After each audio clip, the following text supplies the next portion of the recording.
10 murid baru. Pagi itu, waktu aku masih kecil, aku duduk di bangku panjang di depan sebuah kelas. Sebatang pohon filisium tua yang rindang meneduhiku. Ayahku duduk di sampingku, memeluk pundakku dengan kedua lengannya dan tersenyum mengangguk-angguk pada setiap orang tua dan anak-anaknya yang duduk berderet-deret di bangku panjang lain di depan kami. Hari itu adalah hari yang agak penting, hari pertama masuk SD.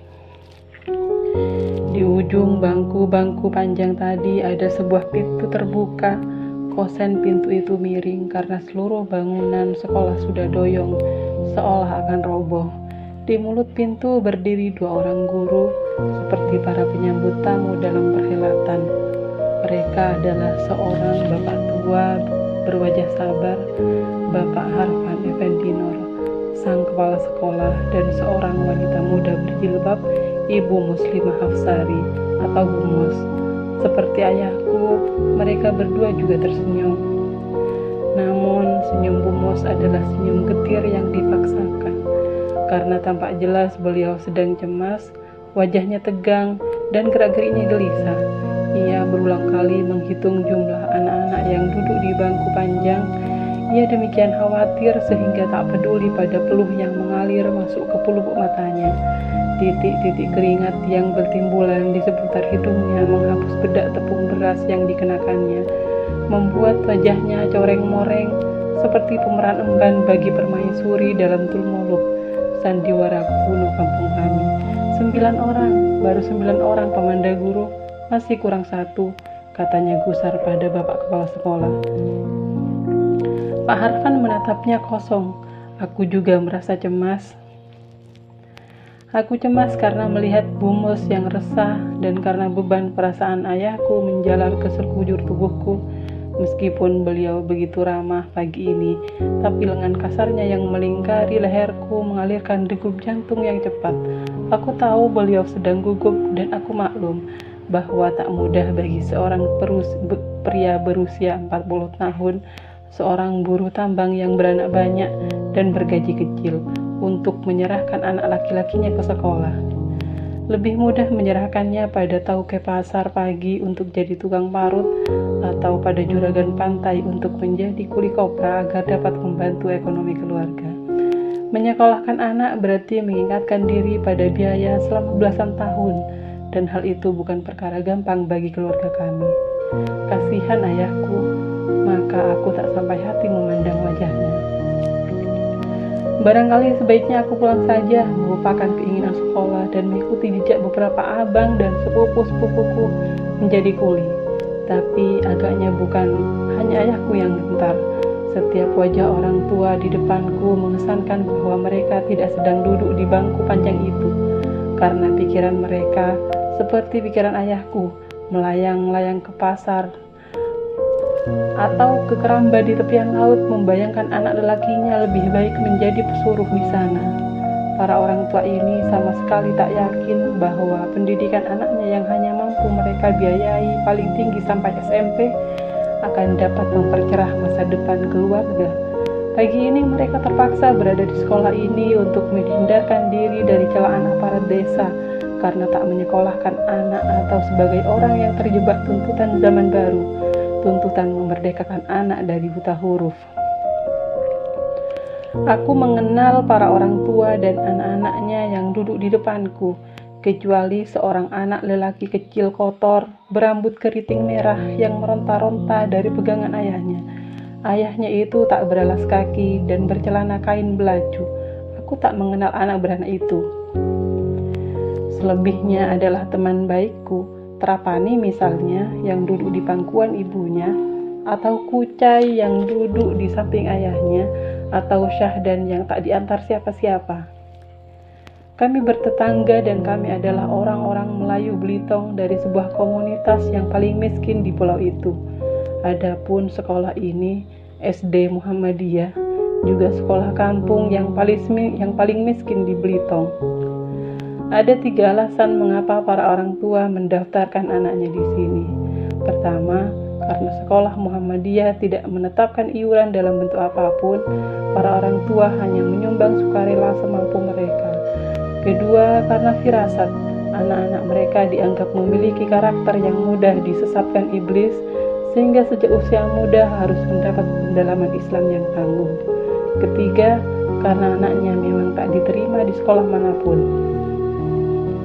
Bu Mus yang semakin khawatir memandang pandangannya ke jalan raya di seberang lapangan sekolah, berharap kalau masih ada pendaftar baru. Kami prihatin melihat harapan hampa itu. Maka tidak seperti suasana di SD lain yang penuh kegembiraan ketika menerima murid angkatan baru.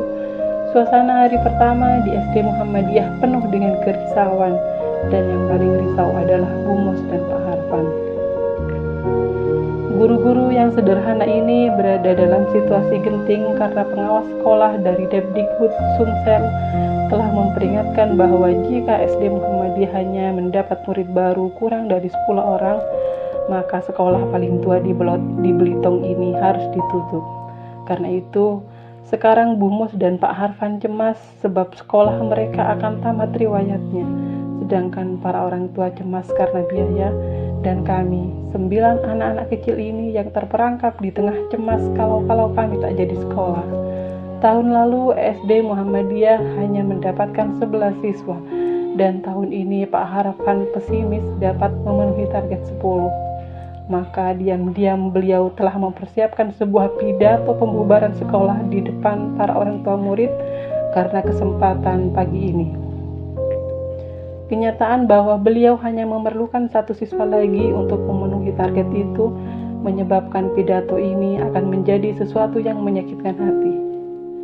Kita tunggu sampai pukul 11, kata Pak Harfan pada Bu Mus dan seluruh orang tua yang telah pasrah. Suasana hening. Para orang tua mungkin menganggap kekurangan 1 murid sebagai pertanda bagi anak-anaknya bahwa mereka memang sebaiknya didaftarkan pada juragan saja. Sedangkan aku dan agaknya juga anak-anak yang lain merasa amat pedih. Pedih pada orang tua kami yang tak mampu, pedih menyaksikan detik-detik terakhir sebuah sekolah tua yang tutup justru pada hari pertama kami ingin sekolah. Dan pedih pada niat kuat kami untuk belajar, tapi tinggal selangkah lagi harus terhenti hanya karena kekurangan 1 murid. Kami menunduk dalam-dalam. Saat itu sudah pukul 11 kurang 5 dan Bu Mus semakin gundah. 5 tahun pengabdiannya di sekolah melarat yang amat ia cintai, dan 32 tahun pengabdiannya tanpa pamrih pada Pak Harfan, pamannya, akan berakhir di pagi yang sendu ini. Baru 9 orang pamanda guru, ucap Bu Mus bergetar sekali lagi. Ia sudah tak bisa berpikir jernih. Ia berulang kali mengucapkan hal yang sama yang telah diketahui semua orang. Suaranya berat selayaknya orang yang tertekan batinnya. Akhirnya waktu habis karena telah pukul 11:05 dan jumlah murid tak juga genap 10. Semangat besarku untuk sekolah perlahan-lahan runtuh. Aku melepaskan lengan ayahku dari pundakku. Sahara menangis terisak-isak mendekap ibunya karena ia benar-benar ingin sekolah di SD Muhammadiyah. Ia memakai sepatu, kaos kaki, jilbab, dan baju, serta telah punya buku-buku, botol air minum, dan tas punggungnya semuanya baru. Pak Harfan menghampiri orang tua murid dan menyalami mereka satu persatu. Sebuah pemandangan yang pilu. Para orang tua menepuk-nepuk bahunya untuk membesarkan hatinya. Mata Bu Mus berkilauan karena air mata yang menggenang. Pak Harfan berdiri di depan para orang tua, wajahnya muram. Beliau bersiap-siap memberikan pidato terakhir, wajahnya tampak putus asa. Namun ketika beliau akan mengucapkan kata pertama, Assalamualaikum, seluruh hadirin terperanjat karena Trapani berteriak sambil menunjuk ke pinggir lapangan rumput luas halaman sekolah itu. Harun! Kami serentak menoleh dari kejauhan tampak seorang pria kurus tinggi berjalan terseok-seok. Pakaian dan sisiran rambutnya sangat rapi. Ia berkemeja lengan panjang putih yang dimasukkan ke dalam kaki dan langkahnya membentuk huruf X, sehingga jika berjalan seluruh tubuhnya bergoyang-goyang hebat. seorang wanita gemuk setengah baya yang berseri-seri susah payah memeganginya. Pria itu adalah Harun, pria jenaka sahabat kami semua yang sudah berusia 15 tahun dan agak terbelakang mentalnya. Ia sangat gembira dan berjalan dengan cepat setengah berlari, tak sabar menghampiri kami. Ia tak menghiraukan ibunya yang tercepuk-cepuk kewalahan menggandengnya. Mereka berdua hampir kehabisan napas ketika tiba di depan Pak Harfan. "Bapak guru," kata ibunya ternganga. "Terimalah Harun, Pak, karena SLB hanya ada di Pulau Bangka dan kami tak punya biaya untuk menyekolahkannya ke sana. Lagi pula lebih baik ku titipkan dia di sekolah ini daripada di rumah ia hanya mengejar-ngejar anak ayamku." Harun tersenyum lebar, memamerkan giginya yang kuning dan panjang-panjang. Pak Harfan juga tersenyum. Beliau melirik Bumus sambil mengangkat bahunya. "Genap 10 orang," katanya. "Harun telah menyelamatkan kami dan kami pun bersorak." Sahara berdiri tegak, merapikan lipatan jilbabnya dan menyandang tasnya dengan gagah. Ia tak mau duduk lagi.